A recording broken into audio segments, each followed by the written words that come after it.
Okay, hi Joseph. Welcome to the show. Great to be here. Thank you, Douglas. Oh, it's my pleasure. You've got a new book out, and your book is called The Oligarch's Daughter. Right. And before we get to the book, though, I saw a lot of people who have been on this show before that were on your website giving you praise and good reviews for your books. Yeah. David Baldacci and Lincoln Childs, Douglas Preston, and they've all been on the show. They've kind of given us an idea of their kind of backstory. And I'm hmm curious about yours because you had two of your books turned into major motion pictures, Right. Paranoia and High Crimes, right? Right. Were you on the map before that, or did that put you on the map? I think the movie High Crimes put me on the map, really. Um, I had published, I think, 5 novels or something like that before High Crimes. And that, a movie with Morgan Freeman and Ashley Judd, that sort of got a lot of attention. And it became easier to sell books. But you were already working and doing and publishing novels Yeah, prior to that, right? exactly. Were you having pretty good success at that point? Yeah, pretty good. Pretty good, not bad. Did you have the typical 85 rejections before you got your first book published, or were you Yeah, luckier to get it on sooner than yeah. that? Yeah, it took me a while to get an agent and then to get a publisher. I got plenty of rejections. Um, but once I sold my first book, I was in. So it was just getting the first one done that was the kicker, yeah? Yeah, and in fact, I wrote my first novel, I wrote like more than 20, maybe 25 drafts of it. So it's sort of like being rejected 24 times For the same book. Yeah, for the same book. Yeah, exactly. interesting.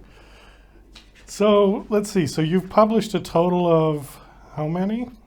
17 novels. Oligarch's Daughter will be my number 17. Okay, and this one is different because you haven't written about Russia before, and it says your area of expertise. Well, why are you an expert on Russia? Well, I was a Russian studies major in college. Then I went to graduate school for a couple of years and studied Russian politics and intelligence. And I guess you could consider me a Russian expert because of that, all that schooling. Do you speak Russian? I do. hmm Okay. Then I guess it begs the question why? Why did you wait till this point to write about Russia? Well, I wrote about Russia in my first novel, The Moscow Club, which was a post-Cold War novel. Came out like 30 years ago.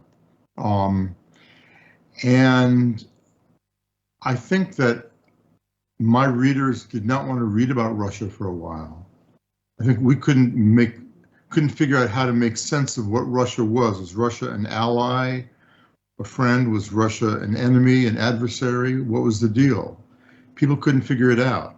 So a lot of writers, including the great John le Carré, stopped writing about Russia and started writing different kinds of books set in Africa, set in Panama, different places. Um, so I decided to sort of focus on suspense, on domestic suspense novels. And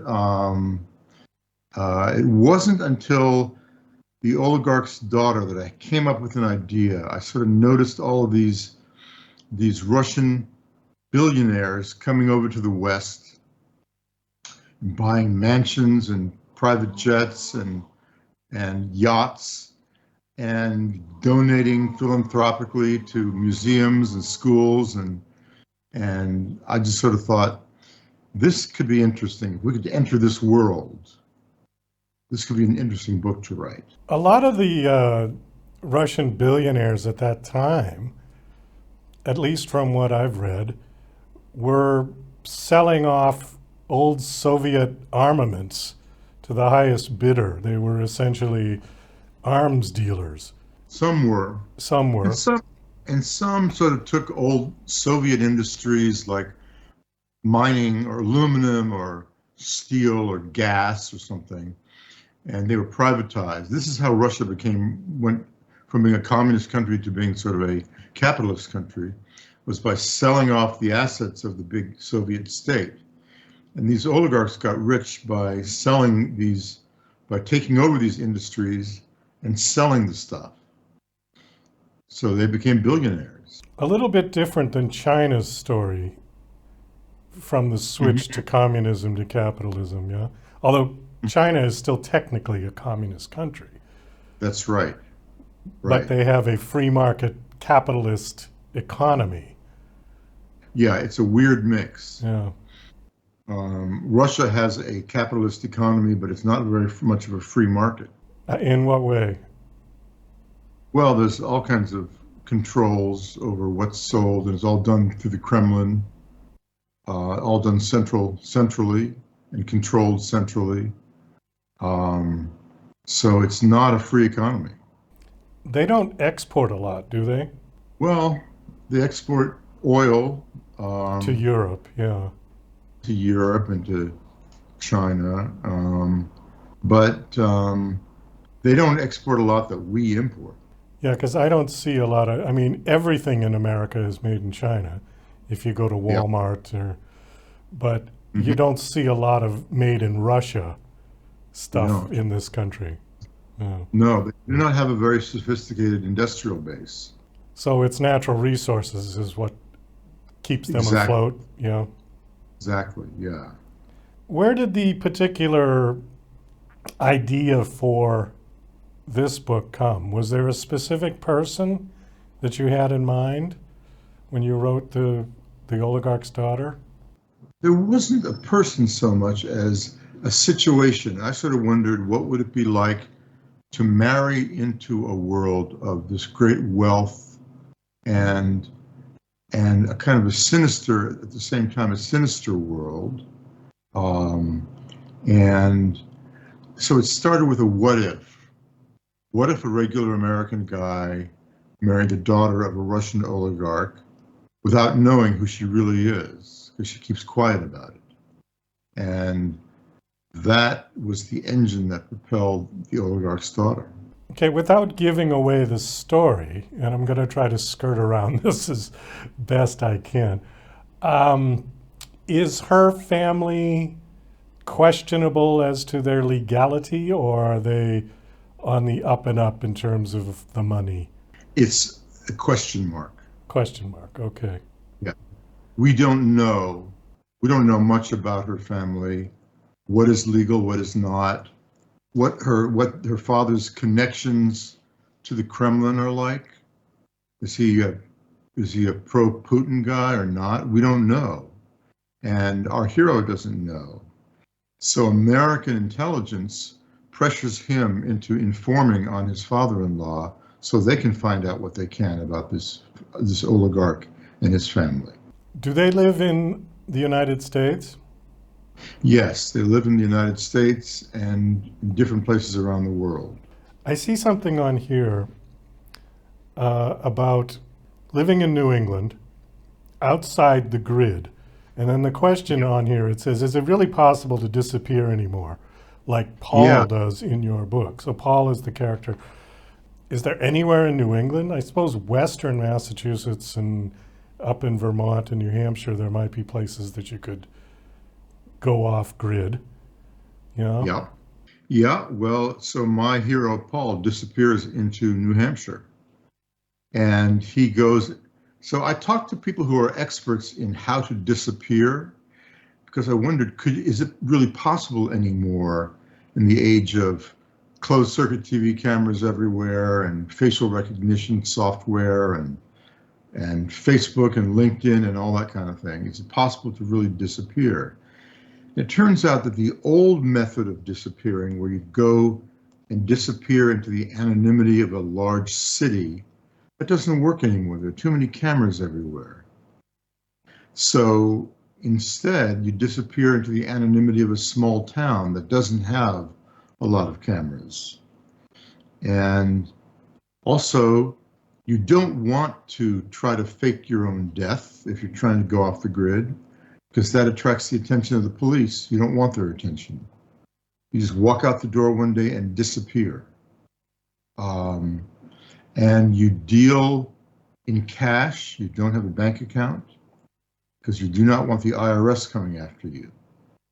So our hero, Paul, lives under a different name in a small town in New Hampshire and has successfully evaded some very bad guys for about 5 years until one day he's caught and he has to go on the run. Okay, are the bad guys somehow connected with his... Is this before or after he marries the the daughter? It's after. Okay. There are two timelines in the book. There's one that takes place 6 years ago when he meets this woman, falls in love with her, and they get married. And then there's one in the present day in which he's on the run from the Russian oligarch and his people. So going back to that disappearing, I mean, when I read that, I was thinking about a real survivalist. Yeah. But you wouldn't necessarily have to just go out in the woods and dig a hole for your house. You could be more involved with people, interacting with people, and still be anonymous. Paul doesn't want to do this thing where you live in the forests. I mean, 80% of America is undeveloped land. So it's possible to live in the forests of America. He doesn't want to do that. He wants to have a regular existence within civilization, you know? So he wants to live his life in a small town and have a social life, have a love life. And he's able to do that until finally there's a goof and somebody catches up with him. And he's caught and he's got to run. Well, I think we'll leave it at that. Yeah, I don't want to give too much away. Yeah, that'll be, that's a good spot we can end this on. The book has been released? Yep, it is out. Okay. And I guess the last question is, do you have a website that you want to give out? I do, and it's josephfinder.com. And I'm also on Facebook and Instagram and Twitter and all that kind of stuff. All these platforms, I'm there. Okay. Well, we'll find you and we'll follow you. Okay. Great. Well, Joseph, nice meeting you and nice chatting with you. Best of luck. Thanks a lot.